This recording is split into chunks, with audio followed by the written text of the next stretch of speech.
Good afternoon. Good morning. ¿Cómo talivú? ¿Cómo está? Assalamu alaikum.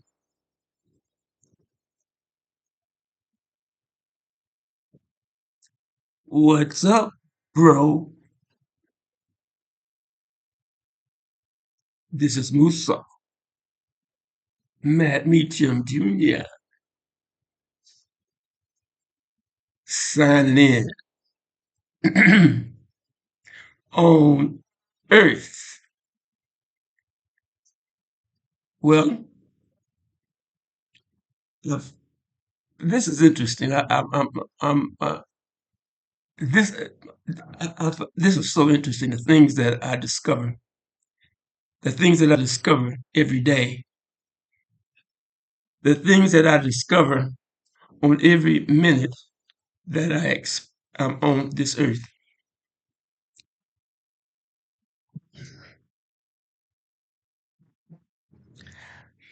I think that those of us who are living during this period, we are the fortunate ones. Because during this period, the period that we live in now, it's an important period in the development of mankind.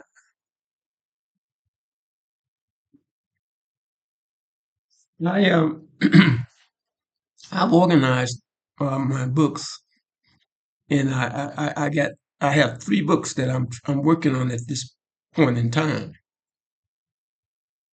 And I was saying, how was I going to be able to get all three of my books? How was I going to be able to publish all three of my books by the end of the year? And plus, I'm also working on a children's play. And I was saying, would I have enough time to meet my deadline? I make my own deadline. My deadline for three books is the end of the year. And I said, are you serious? Are you going to be able to do that? So what I did was I got my three books and I organized them. And I found that two of my books are basically completed, and that all that I had to do was to just edit those two books. And the other one, it's going to take work because I'm going to really have to be creative to write the novel. See, I have a novel that I'm writing that takes place in the future. It's called The War Has Begun. And excuse me.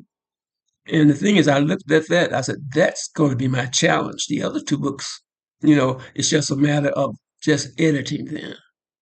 So I should be able to complete the three books. I will have to rewrite my children's play. And I hope by the end of the year, if I if I get the right children, I'm going to finish the children's play. And what I'll do is I will broadcast the children's play over the air, and you will see what kind of work I can do. Uh, I was aroused again. I was aroused again. I was editing um, my novel, and then I went to Google, I think, and there was some type of health warning uh, in the areas that I work. Mhm. It said that It started in I think the health warning was that it started in the Congo, and everybody should look out for this particular health warning.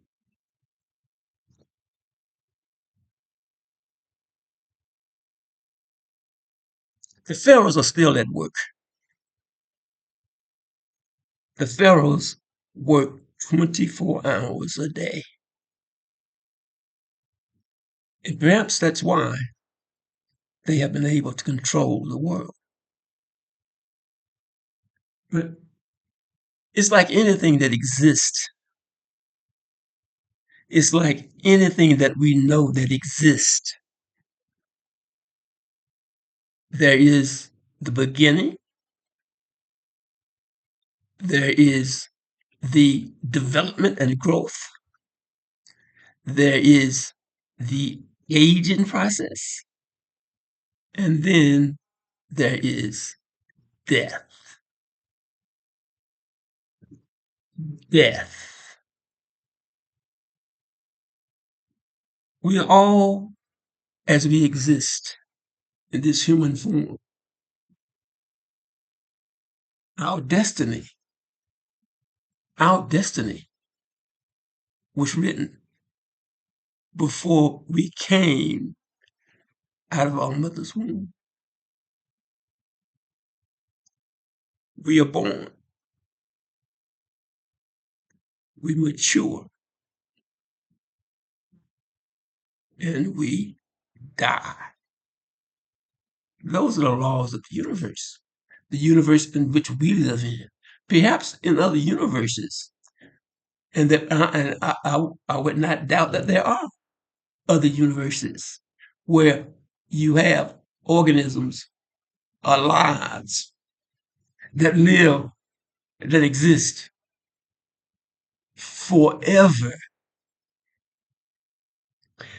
But here on Earth, there are few things, if there are any, that exist forever in the form in which they are contained.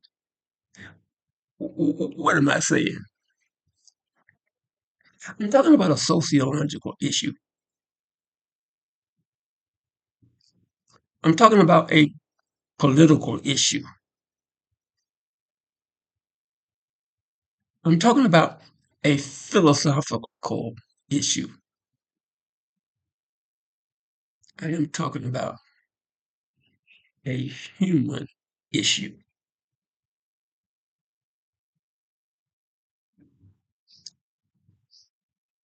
My my thoughts that at this period in time, for the human being that exists in our universe, for the human being that exists here on Earth, that a big change is coming, that a big change has already come. Let's look at it. Let's look at what I'm talking about. I can only go back as far as I know. Okay, I am a black man who lives in USA on occasion. Uh, as I look at the things that are happening in the whole world, when I look and see the things that are happening in USA, when I look and see the things which are happening in Africa, I see a big change coming. A big change is in the making. And there are some who do not want that change to come.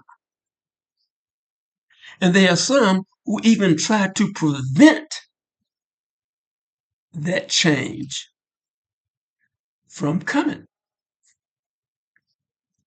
But see, there's one thing about our universe. This universe which we live in, human beings, we are born, we develop, we die. And that seems to be consistent with all of the living things that we know that exist in our universe. What is happening in our universe? Unless a lot of things are happening in our universe, but let's look at things that are happening on Earth. Let's look at things that are happening on Earth. Okay, I remember growing up in Alabama, USA, that if I could not ride a bus unless I walked to the back of the bus. I remember that my father, and I was only young, that when he took us to get ice cream, yes, my father had to drive his car into the back of the ice cream place to get ice cream for us. We could not go in the front. These are things that I remember.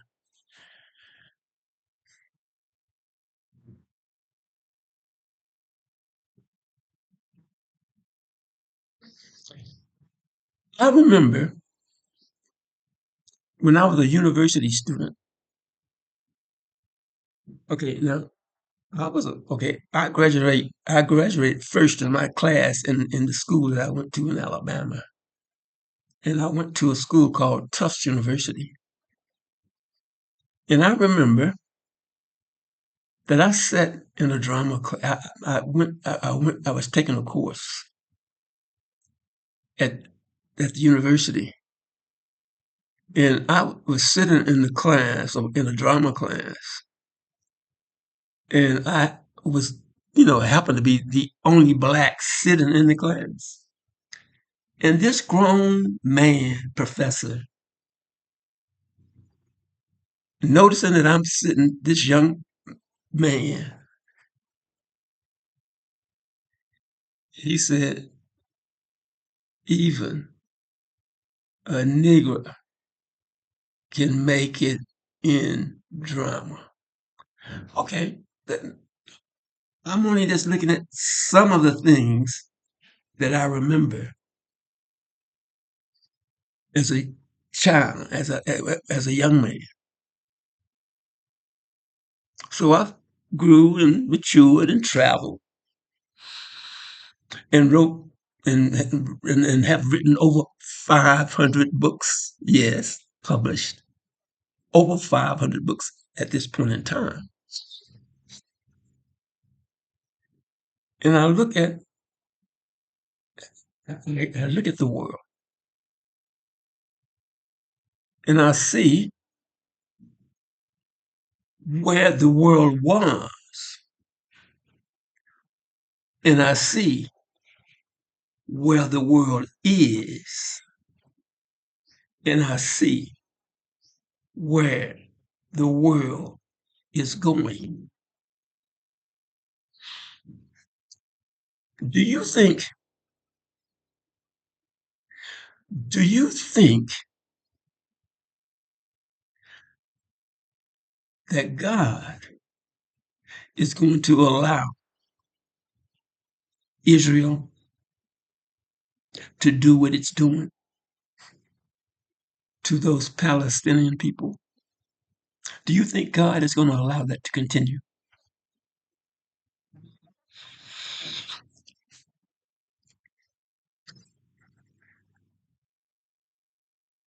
Do you think that, okay, the Western civilization beat down the African civilization and whipped our behind?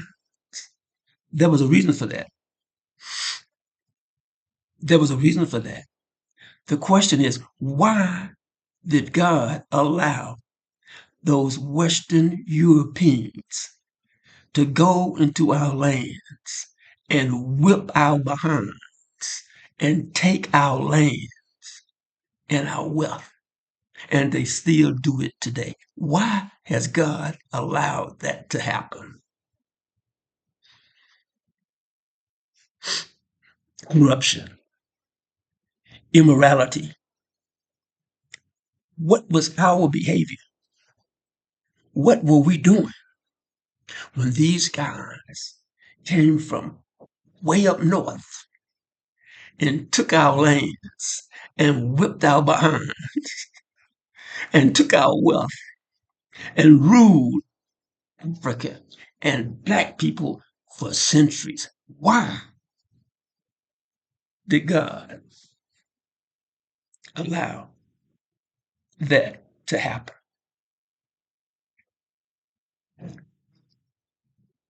Okay, it's like